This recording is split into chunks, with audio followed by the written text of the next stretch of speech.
ओम शांति। आज की मुरली 24 जुलाई 2025। आज बाबा ने कहा, मीठे बच्चे, तुम इस पढ़ाई से अपने सुख धाम जाते हो, वाया शांति धाम। यही तुम्हारी एम ऑब्जेक्ट है, ये कभी नहीं भूलनी चाहिए। इसमें बाबा बता रहे हैं कि बच्चे, तुम्हारी एम ऑब्जेक्ट है सतयुग में जाने की, और जब हमें सतयुग में जाना है तो देवताई संस्कारों को यहाँ ही बनाना है, ये हमें कभी नहीं भूलना है। आज का प्रश्न, तुम बच्चे साक्षी होकर इस समय ड्रामा की कौन सी सीन देख रहे हो? उत्तर, बाबा ने कहा, इस समय ड्रामा में टोटल दुख की सीन है। अगर किसी को सुख है भी तो काक विष्टा समान, अल्पकाल का, बाकी दुख ही दुख है। तुम बच्चे अभी रोशनी में आए हो, जानते हो सेकंड बाई सेकंड बेहद सृष्टि का चक्र फिरता रहता है। एक दिन न मिले दूसरे से, सारी दुनिया की एक्ट बदलती रहती है, नई सीन चलती रहती है। बाबा समझा रहे हैं कि बच्चे, इस दुख धाम में कोई भी आत्मा संपूर्ण रीति से सुखी नहीं है। धारणा के लिए मुख्य सार। धारणा नंबर 1, अंतर्मुखी बन अपनी जांच करनी है। जो भी भूलें होती हैं उनका दिल से पश्चाताप कर योग बल से माफ करना है, अपनी मेहनत करनी है। धारणा नंबर 2, बाप की जो राय मिलती है उस पर पूरा चलकर अपने ऊपर आपे ही रहम करना है।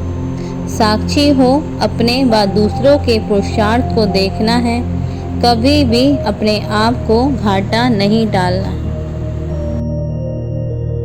आज का वरदान, विश्व कल्याण की भावना द्वारा हर आत्मा की सेफ्टी के प्लान बनाने वाले सच्चे रहम दिल भव। विस्तार, बाबा ने कहा, वर्तमान समय कई आत्माएं अपने आप ही स्वयं के अकल्याण के निमित्त बन जाती हैं। उनके लिए रहम दिल बन कोई प्लान बनाओ। किसी भी आत्मा के पाठ को देखकर स्वयं हलचल में नहीं आओ, लेकिन उनकी सेफ्टी का साधन सोचो। ऐसे नहीं कि ये तो होता रहता है, झाड़ को तो झड़ना ही है, नहीं, आए हुए विघ्नों को खत्म करो। विश्व कल्याणकारी व विघ्न विनाशक का जो टाइटल है, उस प्रमाण संकल्प, वाणी और कर्म में रहम दिल बन वायुमंडल को चेंज करने में सहयोगी बनो। इस चित्र में भी दिखाया है कि एक पावरफुल योगी आत्मा अपने वाइब्रेशन से एक आत्मा को सुरक्षित कर रही है, उसके चारों तरफ एक सुरक्षा कवच बना रही है। बाबा समझा रहे हैं कि आप आत्माओं के वाइब्रेशन ही इतने शक्तिशाली हो जाएं जो अनेक आत्माओं के विघ्नों को मिटाएं। स्लोगन, कर्म योगी वही बन सकता है जो बुद्धि पर अटेंशन का पहरा देता है। पिक्चर में भी दिखाया है बुद्धि को एक छोटी सी बच्ची के रूप में, और उसका फादर उसको देख रहा है कि वो क्या कर रहा है। ऐसे ही हम बच्चों को अपनी बुद्धि पर अटेंशन का पहरा देना है। अव्यक्त सारे संकल्पों की शक्ति जमा कर श्रेष्ठ सेवा के निमित्त बनो। बाबा ने कहा, लास्ट में फाइनल पेपर का क्वेश्चन होगा, सेकंड में फुल स्टॉप, इसी में नंबर मिलेगा। सेकंड से ज़्यादा हो गया तो फेल हो जाएंगे।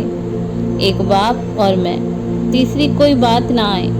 ऐसे नहीं, ये कर लूँ, ये देख लूँ, ये हुआ, नहीं हुआ, ये क्यों हुआ, ये क्या हुआ, ऐसा कोई संकल्प आया तो फाइनल पेपर में पास नहीं होंगे। बाबा में यहाँ पर एक सेकंड में बुद्धि को एकाग्र करने के लिए कह रहे हैं कि लास्ट में एक सेकंड का ही पेपर आना है, और हमें अभी से अपनी बुद्धि को इतना एकाग्रता की शक्ति से भरना है कि हम एक सेकंड में बाबा की याद में टिक जाएं। अच्छा, ओम शांति। मुरली को याद करने के लिए दिन में कई बार पिक्चर के साथ इस मुरली को देखें और फिर बुद्धि से रिवाइज करें कि बाबा ने इन चित्रों के बारे में हमें क्या बताया। इस प्रकार हम अपनी मन बुद्धि को चलाने की भी शक्ति से भरते जाएंगे। और बाबा भी हमें यही सिखाते हैं कि जो मन को चला सकता है, जो बुद्धि को चला सकता है, वही आत्मा माया पर जीत पा सकती है।